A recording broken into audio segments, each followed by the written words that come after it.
Hi there, I'm Paul Kirtley, founder of Frontier Bushcraft and author of Paul Kirtley's blog, leading source of wilderness bushcraft advice and information on the net. Now, I read a lot about survival situations and stories where people get into difficulties in the outdoors, and a common theme is people going out for not very long, maybe a day hike, maybe even an afternoon out, walk from the car, park their car up at the trailhead, walking out, but then they fail to get back before nightfall, either because they get lost, they lose the trail, they don't have a map with them, they just simply run out of time before it gets dark. There are a few things we can take with us that are going to help us in that situation. Some things will help us avoid that situation in the first place, other things will help us get through that situation without too much trouble if we find ourselves stranded, benighted, lost in the woods. So in this video I'm going to run through a few things that I might put in my rucksack in a day pack that would help me should I become benighted or stranded or lost. Let's go and find a flat spot where I can lay things out for you.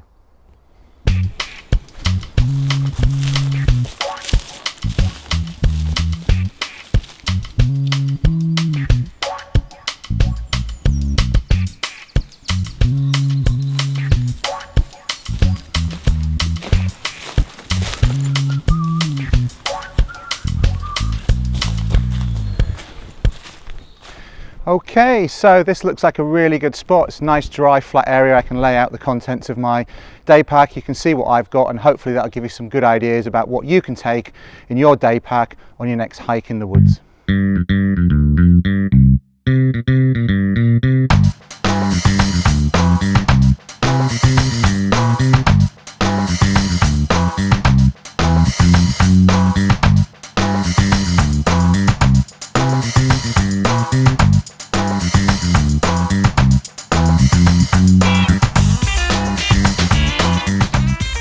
I've laid out the contents of my day pack here so that you can see everything that was in there.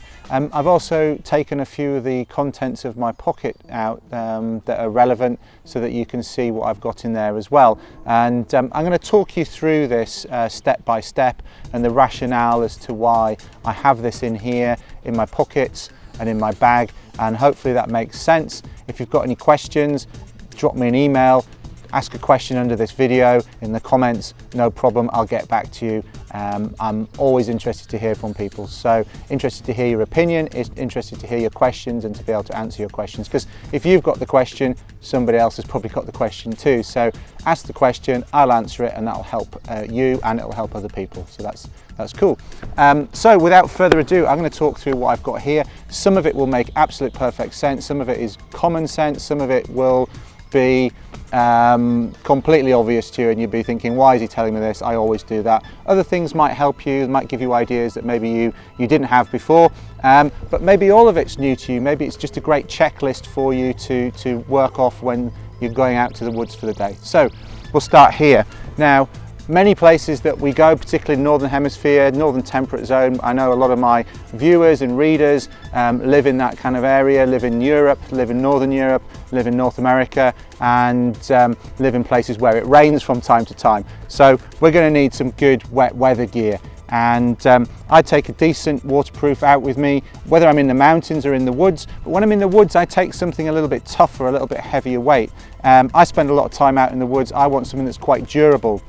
My mountain jackets, they're a bit lighter weight because you're going up steeper hills and what have you, and weight is really a premium. In the woods, I can tolerate a little bit more weight because if I'm carrying a log for a campfire or brushing through undergrowth, I want something that's going to withstand that, not something that's going to get ripped to shreds. So I've got a reasonably heavyweight Gore-Tex waterproof here that's quite long as well, so often I don't have to wear waterproof trousers. You don't get the horizontal rain in the woods that you get up on the hills, up in the mountains, so I can often not bother wearing waterproof trousers. I'm not a huge fan of them. I find them quite hot and sweaty, particularly in the summer months, so I like to have just to be able to wear my waterproof when I can, so something that's a bit longer that covers both my core and keeps the things that are in my trouser pockets dry. That's really useful. So that's my jacket, good stiff wired hood really protective, very nice.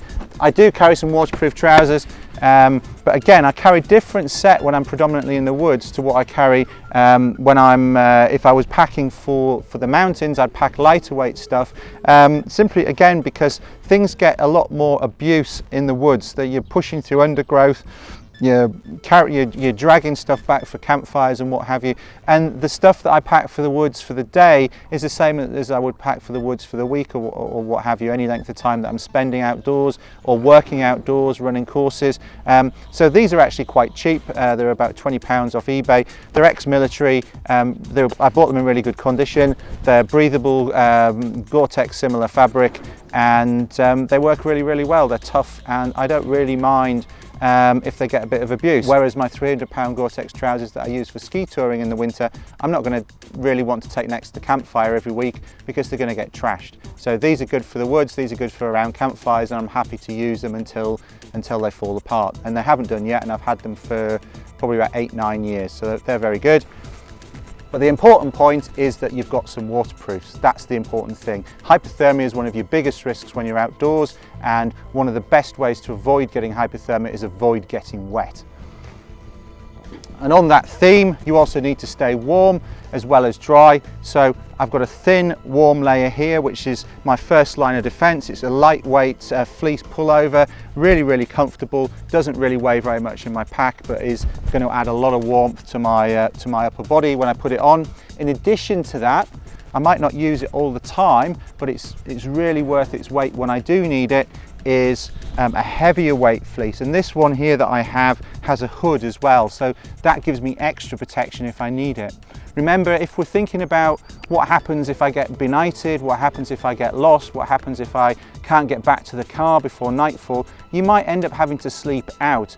And that decision or that situation is forced upon you quite late in the day typically, and so you're not really going to have much of a shelter necessarily, so you want your clothes to do a lot of the job of protecting you if you have to stay out overnight. So think about things like extra hoods, extra hats. We're going to cover some other things that are going to be useful to you shortly, but that's something that I find valuable, having a little hood on the fleece there. And also it means that if you see my video about rolling up and keeping your waterproof tidy, rolling it up into the hood, you can do the same with this fleece, and it keeps it nicely packed inside my bag.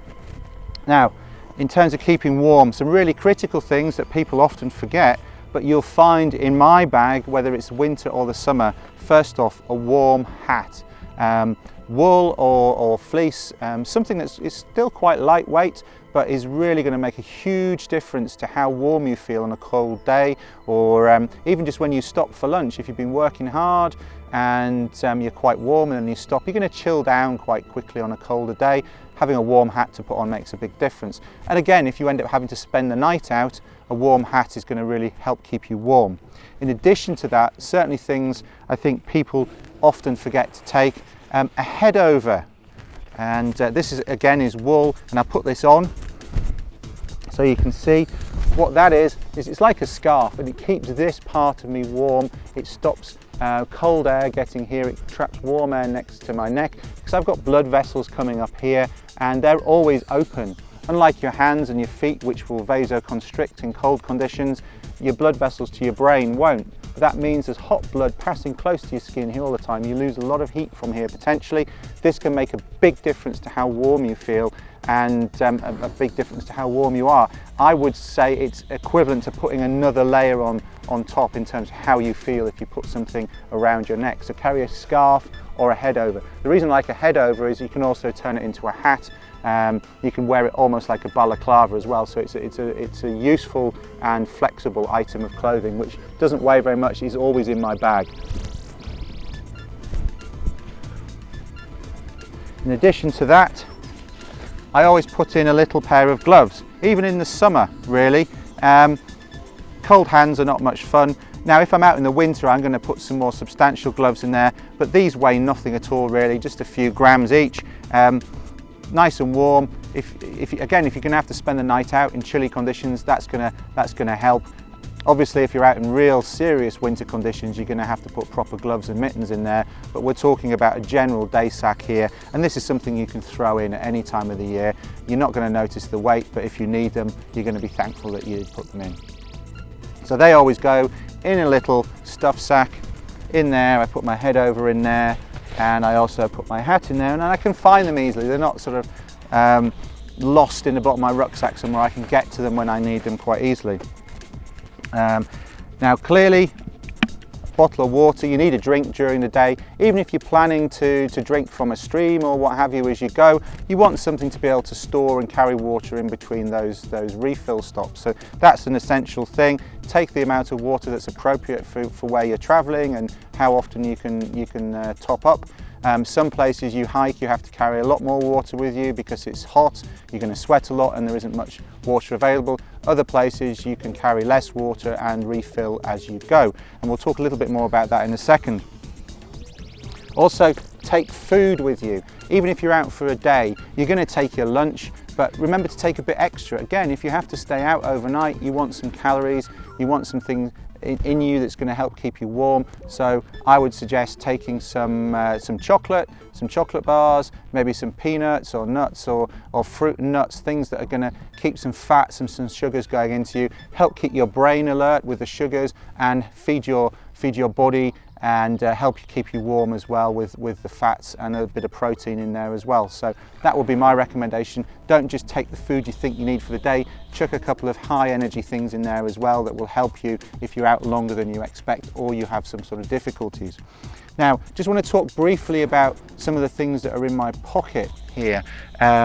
Or will be very close to hand if they're not always in my pocket. They might be in a jacket pocket if I'm wearing a jacket, or they might be in the top lid of my rucksack. But a compass. So always have a compass on you. You're not always going to use it very much, but if you do really need it, you'll really need it. Also carry a map that's appropriate for the area that you're going. Typically for hiking, you're going to want a 1:25 or a 1:50,000 scale map for the area that you're hiking in. Also, since you're in the woods, you're often surrounded by an abundance of fuel, firewood that you can set fire to. That's going to be a real ally, particularly if you have to spend the night out unannounced. So take something that you can light a fire with. Some people don't like these Swedish fire steels. I really rate them because I can light a lot of different materials with them. Don't just take the equipment and not have practiced using it though. So if you're not used to using one of these to light a variety of different materials you can find in the woods, if you're not skilled in doing it, then you probably undervalue this. If you're really good at lighting different things with this, this is a really handy thing to have. Again, doesn't weigh a lot, less than 100 grams, something that you can take with you. Have a look at some of my other videos and there are some detailed instructions on how to use these and how to get really big sparks off them. Very handy, I think. Also, probably in a woodland environment, having at least a pocket knife is going to be useful for you.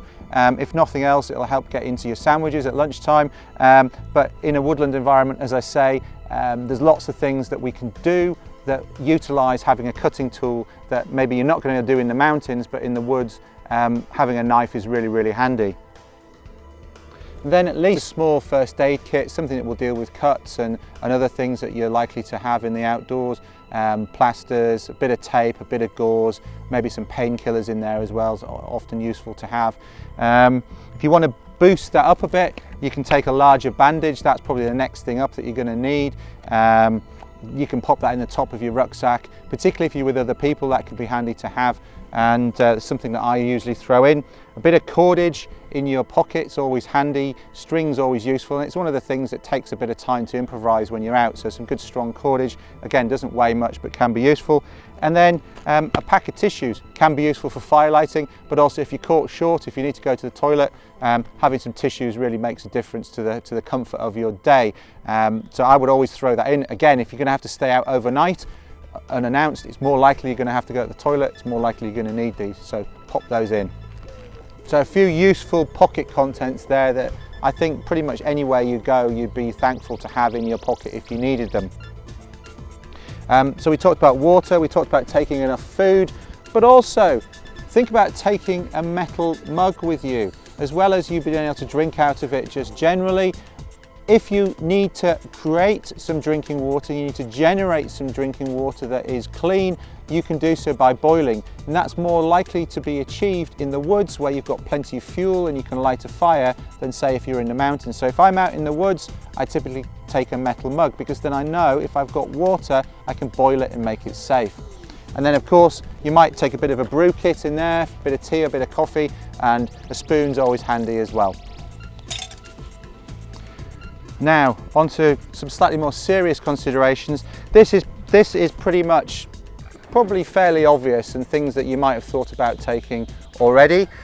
But when I go for a day hike, I always take a head torch as well. Even though I'm not planning to spend the night out, I take a powerful head torch with me so that if I do have to operate in the dark, maybe I have to find my way on the last bit of the trail in the dark, I can do it. If I have to tend to an injured friend in the dark, I can do it. If I want to signal, I have some chance of signaling and gaining attention with a bright light. So I take quite a powerful head torch. It's got an external battery pack on the back, and I also take several sets of spare batteries. That's 2 sets of spare batteries there.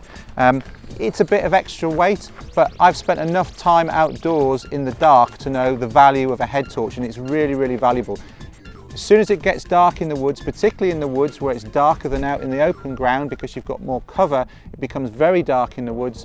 As soon as it gets dark, your ability to operate safely and get to where you need to goes right down. Your ability to look after friends, your ability to find resources, to build shelters, to erect a tarp, it all goes right down, and then the risks go up. You might walk into branches, you might fall over things if you're trying to find your way. So a head torch makes a huge, huge difference, worth its weight in gold in my opinion.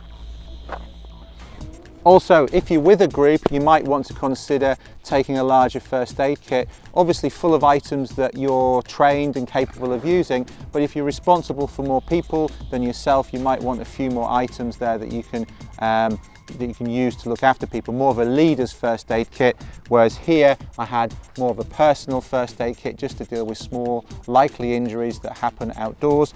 This is worst case scenario stuff, partly for myself, maybe for a companion, but if I'm more responsible, if I'm a leader, if I'm looking after a group, then I'm going to take a bigger first aid kit. So that's something to think about. Also in here, I tend to put my valuables in a small little dry bag here, so I've got my wallet and I've got my phone in here. The other thing I take as well as my phone though is a spare battery, and that only gets used in case of emergency. So I've got a full battery, whatever's happened with my phone during the day, whether I've had to make calls or it's got run down, whatever's happened, if there's an emergency, I've still got a full battery that I can use.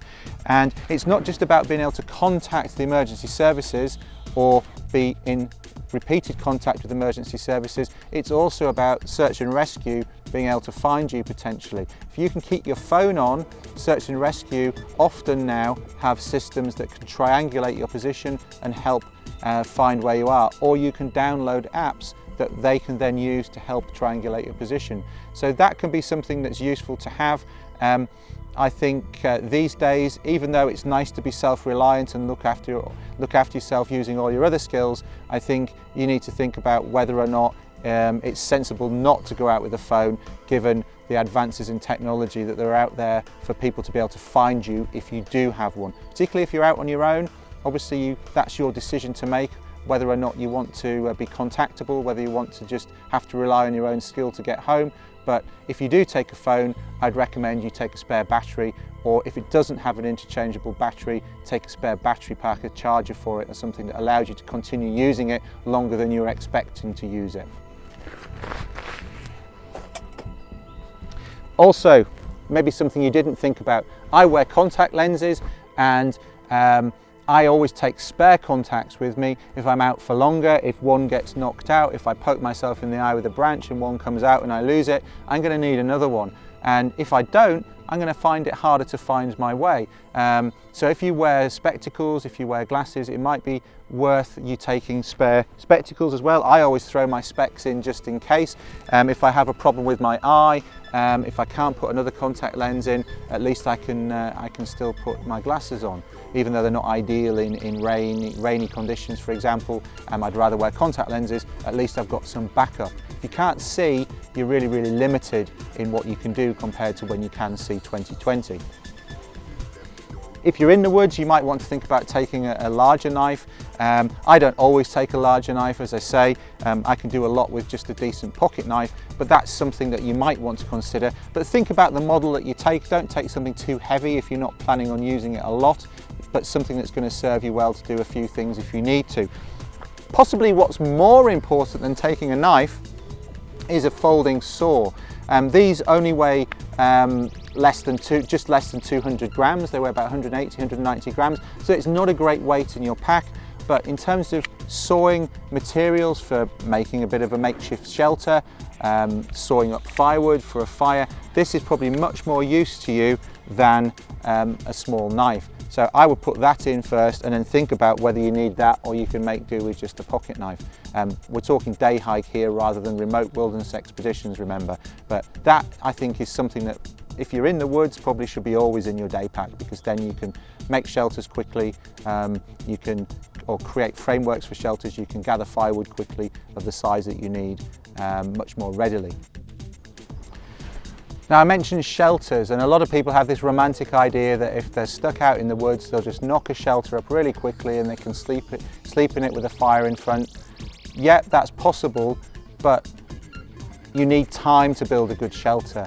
A fire is a really good thing to have to stay warm in cold, damp conditions, but building a decent shelter that's going to protect you, particularly from heavy rain, is going to take some time if you're just using natural materials. And again, if you're out for a day hike and you end up not getting back to where you want to, that's going to be an unplanned overnight out in the woods where you're probably making that decision, or that decision is forced upon you quite late in the day, time when it's getting dark.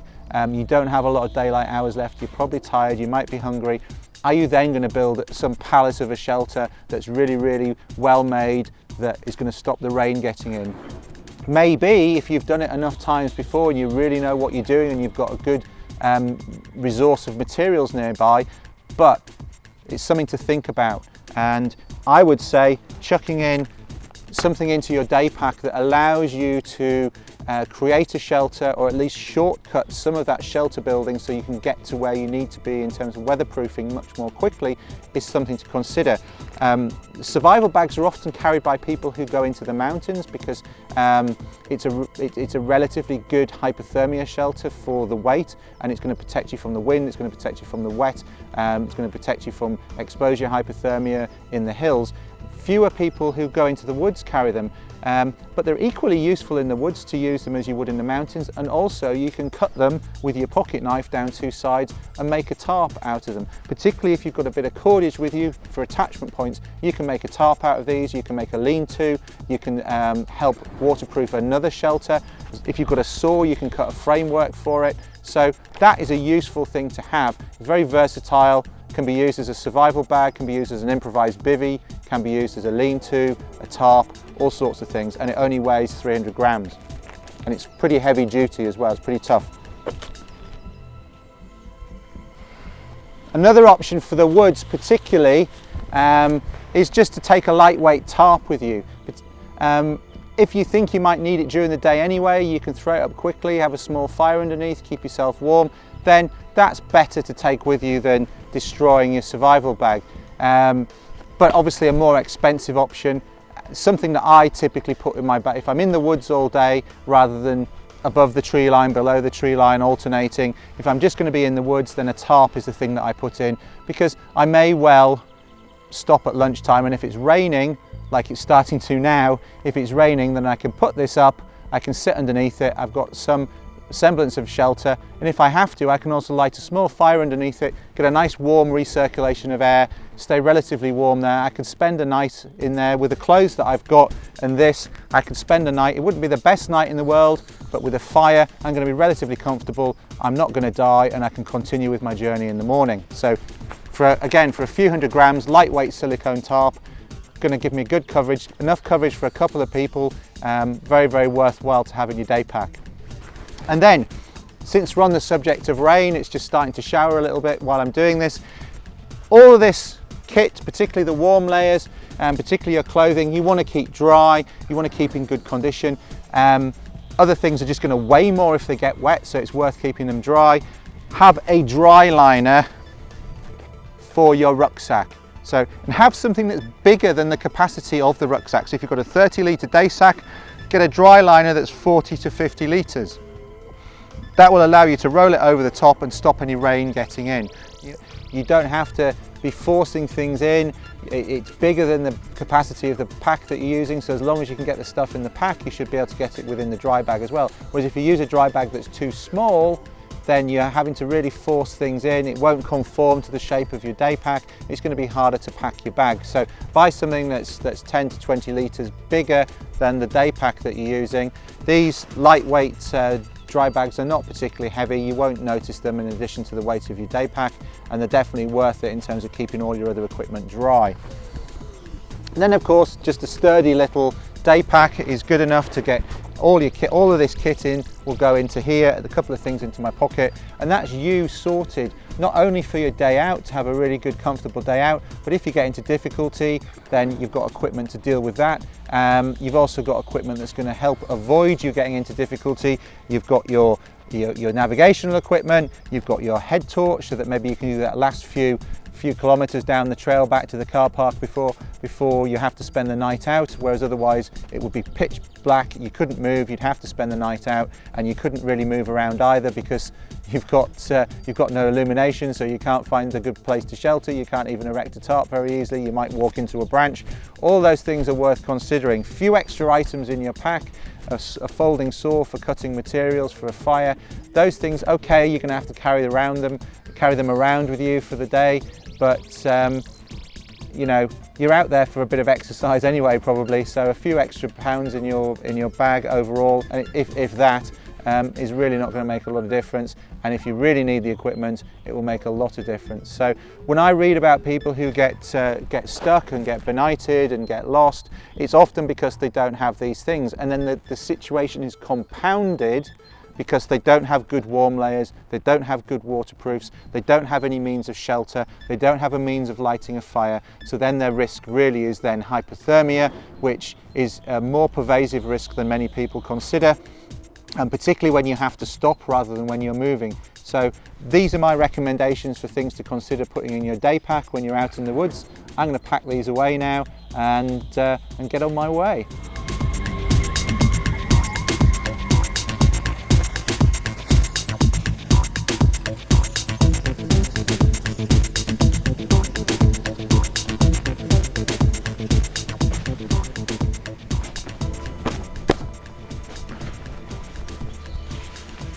Well, that rain shower seems to be quite short-lived, which is good.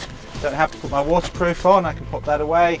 Don't need my tarp at the moment, which is always good. Pop that away, but it's there if I need it. Still got space to roll over the top of my dry bag here and fasten it up if I really want to. Pop that in there, plenty of room. And I've got everything I need in there for my day out, but also everything I might need in there should I spend a bit longer out than I need to, or the weather conditions deteriorate, or I get a little bit lost, or even if I have to spend the night out. I've got everything I need to cover those eventualities and help get me home safe. Right, to continue with the walk now.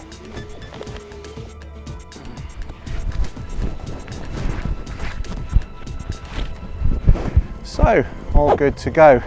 I hope that serves you well. I hope that gives you some things to think about. I hope that gives you some ideas about what you might pack in your day sack the next time you head out to the woods. Thanks for watching.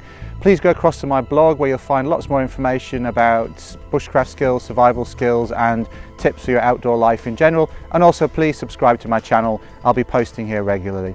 Thanks again. Bye for now.